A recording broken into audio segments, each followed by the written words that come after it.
Welcome to the Live Like It's True podcast, where we look at some of the most interesting and surprising true stories of the Bible.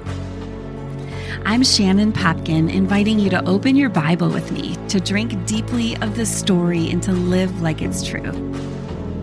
If you're here for one of our recent episodes, we're in the Judgy series. So we're looking at stories of judgment and mercy in the Bible and how to live like it's true that our God is a merciful judge.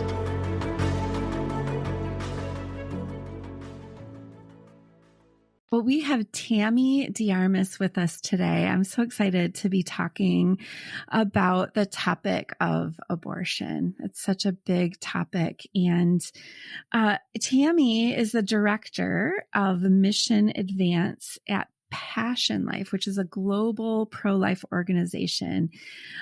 She spent 10 years as the CEO of a pregnancy center. And so we're going to get to talk with her about her journey. But I also want you to know she's been married for 37 years. Her husband and Tammy lived together in California. So Tammy, welcome to Live Like It's True. Thank you so much, Shannon. It's just a pleasure to be here. So great. Tammy, do you guys have, how many children? We have 3 living children, 3 adult children, and then their spouses, and then 4 grandchildren. Okay. I love that. And you say 4 children because your story started with a baby that you aborted, you and your husband. I think that's what makes you unique, is that you together have this story. So take me back to you guys as teenagers and just tell me what your life was like back when you first met each other. Were you from Christian families? I was from a Christian family. I grew up in New York State and I in Long Island and went upstate to go to college.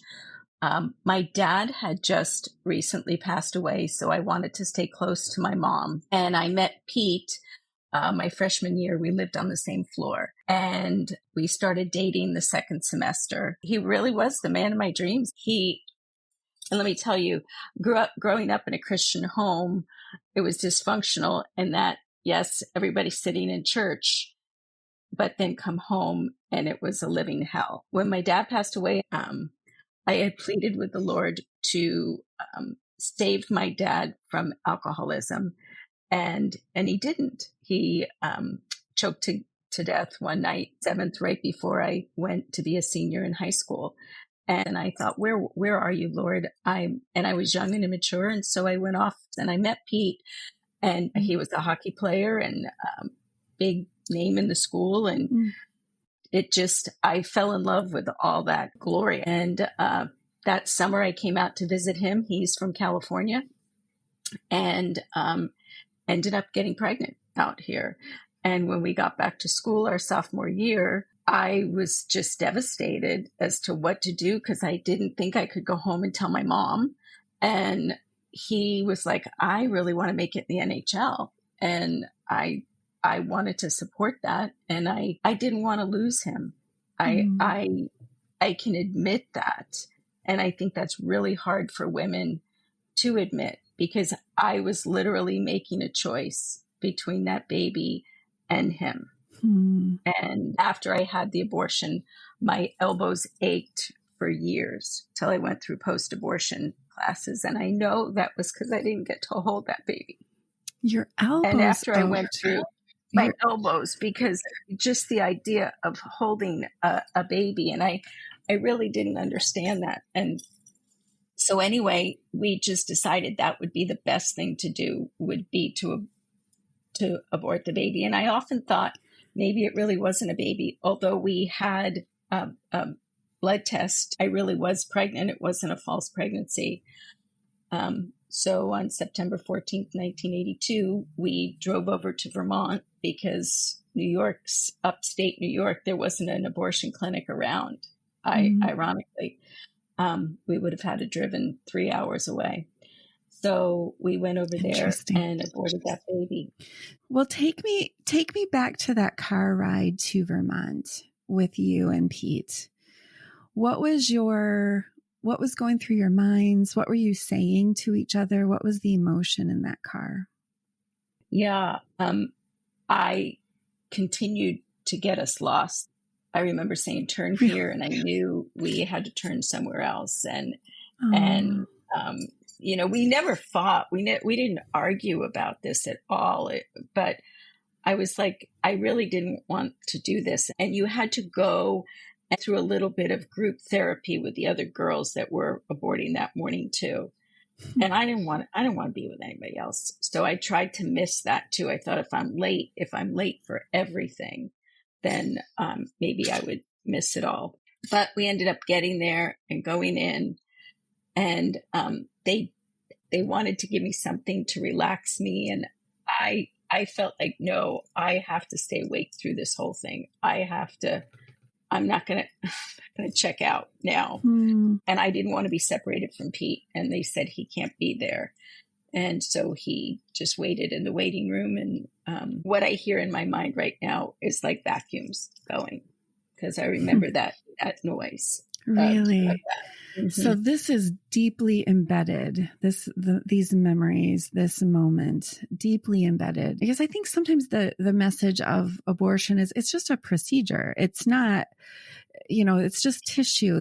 Why is everybody so upset about this? But how did you know that it wasn't just tissue? And why did your elbows ache? And why can you remember that worrying? Was that idea that this was an important, this baby was important? Did that come from church or your family, or where did that idea come from? Well, it was hugely important because my whole life I always wanted to be a mama. Even, when I was a little girl, that was just part of me. I babysat. I love babies. I wanted to be a mom. I knew I was pregnant because my breasts hurt and I didn't feel good. So I knew 100% that I was pregnant. And I thought if I left the school but I didn't want to go home to my mom. I couldn't have gone and told her after my dad had just died that now I was pregnant. My sister had already done that. And thank goodness we have my nephew. But I didn't want to do that. I just wanted it to go away. I didn't want people to think I was one of those kind of girls. Yeah. And here I am, one of those kind of girls. I was the good Christian girl, and then I had kind of spiraled. Explore that with me. You didn't want to be one of those kind of girls. Do you mean a girl who slept with someone before you were married? Well, I didn't want to be the one that made the mistake. Okay. I'm coming from the high school where when someone got pregnant, they sent them away. It was back then. And so I'm just 19. I was like, I can't do this. This isn't what I had envisioned for myself. Yeah. This disrupted your plans for sure. But yet, I don't hear in you a flippant, I'm going to do whatever I want to do. And sometimes that is the demeanor that people approach abortion with. I hear in you a deep sense of I am feeling all of this pressure from different perspectives, my family, what my community would think of me, what my boyfriend would think, how this is going to disrupt his plans.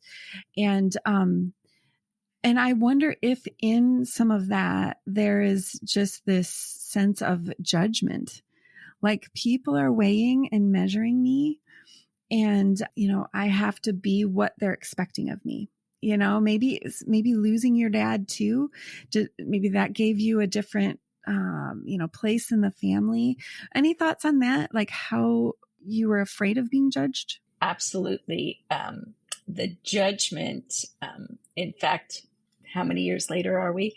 We were talking one night and something came up, and I asked my husband, I said, what is it about me that you think I should give up? And he said, you need to stop pleasing people and please the Lord. You've always wanted to help others and be there for other people, but are you pleasing the Lord? So I have to watch and keep away from the idol of doing that. Yeah, that's the definition of idolatry, is putting some other person's perspective over God's. Anything above God is an idol. But I think it's ironic that, especially, church girls who grow up in the church, and don't want to be judged by the church, which is following God's laws, God's ways. There's this dichotomy then of like, I want to please the church. I don't want to be judged by the church.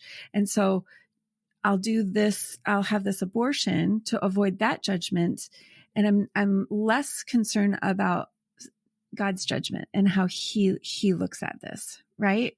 Absolutely. And even to the point, I distinctly remember the prayer that I prayed, Lord, I'm going to do something you don't want me to do. I know you don't, but I'm your girl. And I promise you, I'll be back. Just let me go through this. And I promise you, I'll be back. Because I knew in some sense he would forgive me. And if I actually, hindsight, look back, I was still angry with him for everything that had happened. But I remember praying that, and I think people probably think you're crazy. Like you were bold right in his face to turn from him pretty much and tell him you're turning, but you'd be back as if you were in charge, as if if I was in control. Yes, I know. Tammy, I'm laughing because I did the exact same thing at about the same age. I remember God convicting me at camp the night before my senior year of high school. And I basically made a deal with God. I said, you can have my life, but not till after high school. I get this last year for me, and then I'll be back, right? I'll be back. And exactly. It was a miserable year. And you look back at this moment in your life when you're like, I'm going to do this thing that doesn't please you, and then I'll be back. And thinking, I got to take care of me. Like I need the senior year for my goals, my life. and you were trying to avoid something that you thought was going to disrupt your life and your goals. And in both instances, we were girls who were putting off the lordship of God and saying, I'm going to handle it here for a moment to kind of keep things on the rails. But that was the most destructive year of my life. And I imagine you look at this decision as one of the most destructive decisions. Yes. Oh, absolutely. And for years after that, I the 4 years of college, we were obviously very different people than we are now, getting out of college and just being called back to the Lord. And I remember when we went back for a reunion, my husband was told he was the most changed person from what he had gone to prep school. Okay. And I thought, praise the Lord, because who we were then and where we are now, God has made the mess the message for us. Yeah. Yeah. Tell me about that progression. So you had the abortion. Well, actually, let's go back to, you weren't allowed to be together during the abortion. He's waiting for you in the waiting room. You get back into the car for this 3-hour drive. What was that like? There was tears. I remember there was tears and sadness for both. I know he was sad too. The one thing I remember is that we had to get back to New York, get back to the school, because he had hockey practice and he couldn't miss hockey practice. But he wanted to get me something to eat to make sure that I had eaten. So I still remember going to Dairy Queen and getting a blueberry shake. And I still, when I see Dairy Queens, I think of my blueberry shake that I had then. And I, then go back to my dorm room. And after practice, he came back to see how I was and everything. And nobody knew. It was just the two of us for the longest time. And I think sometimes the lie is nobody has to know. We'll just go on and this will take care of it. We'll move forward together. Was there a change I know there was a change in you after this, but was there a change in your relationship with Pete? No, I don't ever remember us ever really arguing about it. He's such a kind and gentle man. Like if Tammy needs to talk, we talk ad nauseum over it. He's been doing this for this long. He would listen and talk, but then we kind of moved on with our life. And so it wasn't really brought up again until we were married, and even with the kids, having the kids, I don't think we talked about it much. It wasn't until we were going to church here and somebody spoke about abortion at the church, and that kind of opened up, not a can of worms. It was a blessing for me, because I realized that I have been constantly thinking of myself, that I didn't measure up with anybody in any of the churches, because I had this in my past. And I look at my church and I see all these like holy women, and then there was Tammy with this. And so that was difficult for me. Yeah. So you went on to live, as believers in the church. Do you ever remember anyone talking about abortion around you? I remember through college people talking about abortion, and me at that point agreeing, because I had to agree. I had to agree that this was the right thing to do. Even though I think I buried that deep, deep hurt like this, because it comes to be, you have to be responsible. And like I've shared in my story that was written, when they were talking to me at Planned Parenthood, and it was not do this before it becomes a baby, but when the time is right, you can have a baby. And I kept on thinking that I can grasp that responsible thing. I can grasp that, when the time is right, we will have babies, because we will be getting married. There's no way we're not getting married now.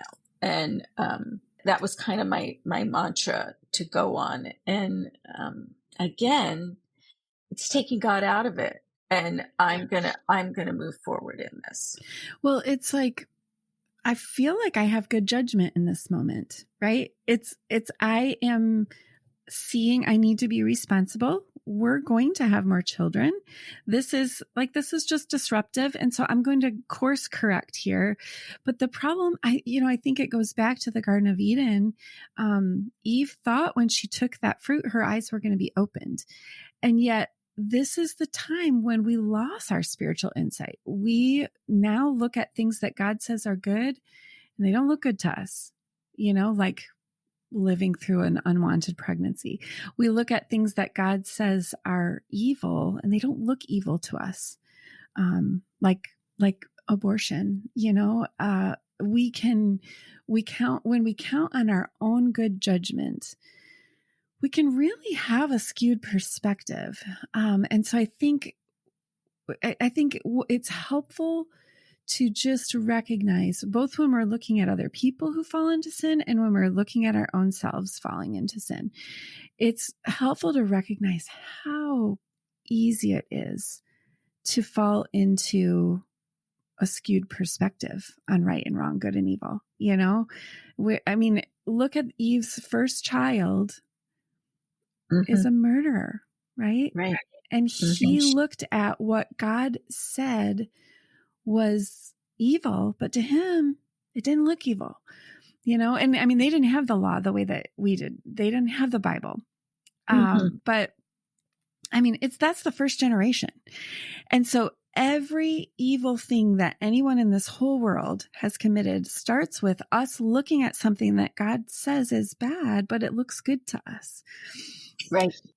And so as you're counseling girls that are facing, just an awful moment in their lives, they're an unwanted pregnancy where everything feels like it's out of their control, how do you help them to lift their eyes beyond what is their seemingly good judgment in this moment? At this point, I'm out of the pregnancy center world and doing mission advancement. But when I was the director at the pregnancy center, I had an incredible nursing staff and counseling group that would, patient advocates that would do a decision-making guide. They would sit down and discuss how we make decisions and what's really important to us. And when they would go through this guide, it was incredible, because a woman would come in wanting an abortion, but when they work through how she makes decisions and what's really important to her, all of a sudden the abortion was wrong.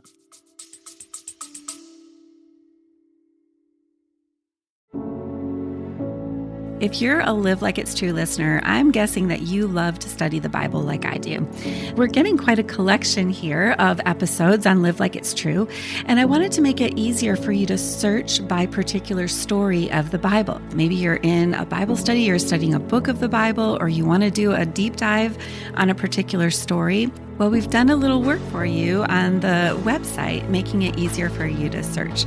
You can now search by section and book of the Bible, and you can also search by series. We have the Judgy series, the Easter series, the True Story of the Beginning series. So you can find all of that at shannonpopkin.com.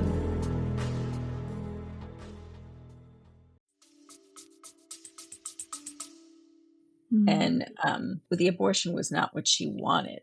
I think the culture has gone harder and harder, sadly, but it was just fascinating for me to see that somebody taking the time to sit and talk to you, take the time to make the decision. We're here for you as good Samaritans, God's word. We're going to come alongside you and help you in areas. That's what the church should be doing. These women need help, clothing, places to live, diapers. And that's what the pregnancy centers are just amazing, what we have in the US and what they do for women. And so they sit there knee to knee and cry with them. They get it. Many of them are like me. We've fallen on that battlefield. And we're here to tell you the lie is it's not going to just go away. First of all, the abortionist is painted as, come to me, all who are weary and heavy laden, and I will give you rest. So that lie, once it's done, they're in the parking lot of the abortion clinic. They're already feeling that condemnation because it's like, what have I done? And it doesn't go away. I mean, not everybody, I remember dates, so I'm kind of Rain Man-ish in that. So I know that date. I know that time. I have a wheel, I ran a pregnancy center, so I have the conception wheel. It was always set from the date of my conception to the date when that baby would have been born on my desk. Nobody knew that, but that probably my penance, I'm not even Catholic, but to remember that.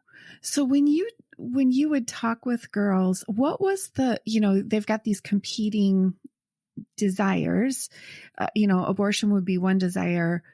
What would be the other desire that would win out to help them see, they actually didn't want an abortion? That they could do this. It's not like they were going to be a mother. They are a mother. That possibility of of being able, there's an opening that this might not look the way you think, but this could be a great blessing, a blessing in disguise. And, I mean, we're not going to get into rape stories right now either, but so many women that I met that had been raped, they're holding their babies because they chose life for that baby. And it was the biggest blessing out of a horrific act. So the idea that baby is ultimately a blessing and that we could show them that and, give them a baby shower. And there's this idea that we have no choice. This is the only way out.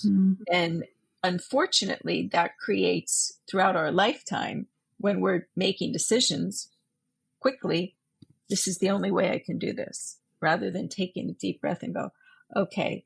And not like your prayer and mine saying, okay, Lord, help me in this. Help me in this. I've made a terrible mistake, but you haven't given up on me. I gave up on myself. He didn't give up on me. Yeah.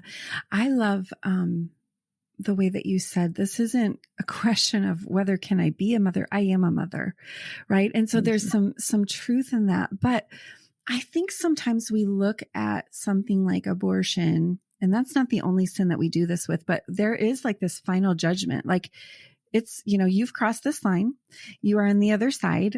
And there's no life after this, either both ways. Like if you have this baby, there's like, your life is over. You've crossed, you've committed the unpardonable sin. For some girls, it's like sleeping with my boyfriend before marriage. Like the horror of letting my loved ones know this is going to reveal that I cannot cross that barrier of them knowing this thing about me. And so I would rather do away with this baby than live that reality. The other one is, after, I have had the abortion, I have committed the unpardonable sin of abortion. And so there's this finality of judgment. And I think we catch that from each other. I think there is like this, I was just actually today writing about the difference between disgust and contempt. Disgust, disgust is a healthy reaction to sin.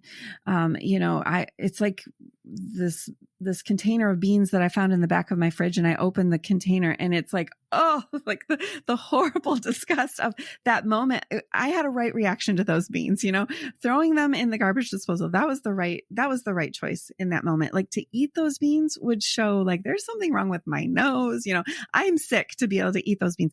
And so like disgust is the correct response to sin. And we shouldn't, get comfortable with, I don't think my goal is not that someone would listen to this and get comfortable with abortion. Like that's not what any of us want.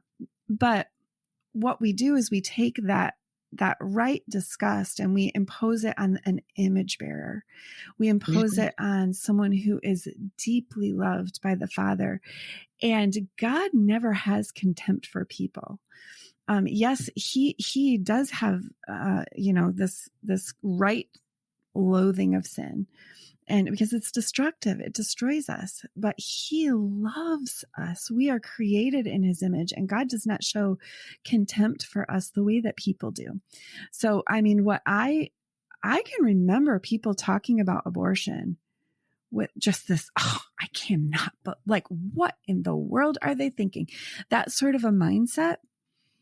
And I just think we need to be a little careful with the way that we talk about abortion, because the statistics would show that in a room of 10 people, there are, what would it be? There's probably 2.5 of us who have had it. One out of 4 women, by the time they're 46, will have had at least one. You can go back very easily. Yes. You are now looking back at this horrible trip, a 3-hour trip that you regret with all of your heart. But there is truth, and we're going to talk next time about the truth of restoration and forgiveness. But I think that truth begins with admitting that this was wrong, So how would you respond to someone who's struggling to say abortion is wrong? We have people marching, claiming the right that it's not wrong, that this is our right. And so they would be very strongly opposed that saying abortion's wrong. Tammy, as you think back on this story that we've just talked about, what are some of the false narratives of the world that you were believing? I should trust my feelings above all else. Mm-hmm. And my feelings were that I wanted him. If I could get him, then all else would fall into him. place. You're talking Pete, right? Him talking Pete. And that's very awkward now. It had been very awkward because, he knew that, and he has his whole side of what he was going through with this. And I wish he could have been here, but but when he's spoken to men about it, what he was going through, and often felt that the abortion kept us together, where a lot of people say the abortion, I think it's between 40 and 70% of couples split because of that. But he was like adamant that I had something so close with this woman. How could I do that with somebody, go marry somebody else? So, but sorry.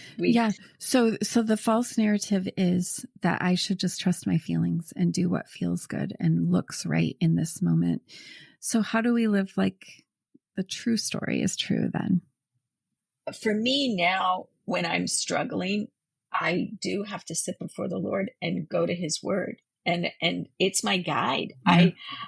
It's not like because we're believers and we're, you are writing and teaching and everything. There's times the enemy's out and you've got to go, wait a second, what does God's word say about this? Because I clearly feel this is the right way to go. Mm-hmm. And it is so awesome to sit back and go, I'm wrong, and not feel condemnation that I'm wrong. Not like the enemy going, oh, see, you're wrong. You're wrong. Going, no. Okay. Thank you, Lord, for saving that one. And, whether it's the kids or my husband, you know what, honey, I'm sorry. I didn't go at that the right way. Yeah. There is so much freedom and so much goodness and so much peace when that is lifted. And we've modeled that. We've modeled that for our kids and their spouses to go, okay, I was wrong. I didn't see this. I didn't see this correctly. And asking the Lord, okay, show me. I sit here so many times, just help me on this because I see it this way. Show me another way. And I believe he answers those prayers. He wants to open our eyes. And I completely agree. Opening his word, that's how we hear from him. We can try and follow his voice in our heads and be led in the wrong direction, but opening his word, he speaks to us. This is a supernatural book, the Bible is, and he will show us right from wrong in that book. And so living like it's true involves letting him decide what is right and wrong for us and letting him take care of the wrongs. I was just thinking, to be more being than doing. We live in a world, particularly as women, we got to do. We're power people. We're onto this conference, onto that. And I'm intentionally going slower not to miss him because I probably ran past him a few times in the airport. Oh, yeah. Well, Tammy, thank you so much for being with us. This has been a joy. Thank you. Can I just remind you that these stories in the Bible are true stories? They're absolutely true. God could have given us a list of facts about himself, but instead he gave us a book filled with stories. These stories help us to know God, and collectively they help us to understand this overarching story that we are all part of. So I hope this episode will inspire you to study this story for yourself straight from the Bible. To help, I've put together my Live Like It's True workbook. It includes some of my favorite tools for studying the narrative sections of our Bible. Also, we're getting quite a collection of episodes, and we've done some work on the website making it possible for you to search for a particular story of the Bible by section and book of the Bible. Come check that out along with my other books and resources at shannonpopkin.com. Live Like It's True is part of the Resound Media Network. For more gospel-centered resources, go to resoundmedia.cc. We've got that link for you, along with any other links to resources we've mentioned in the show notes. All right, friend, are you ready? Now it's time to go live like it's true.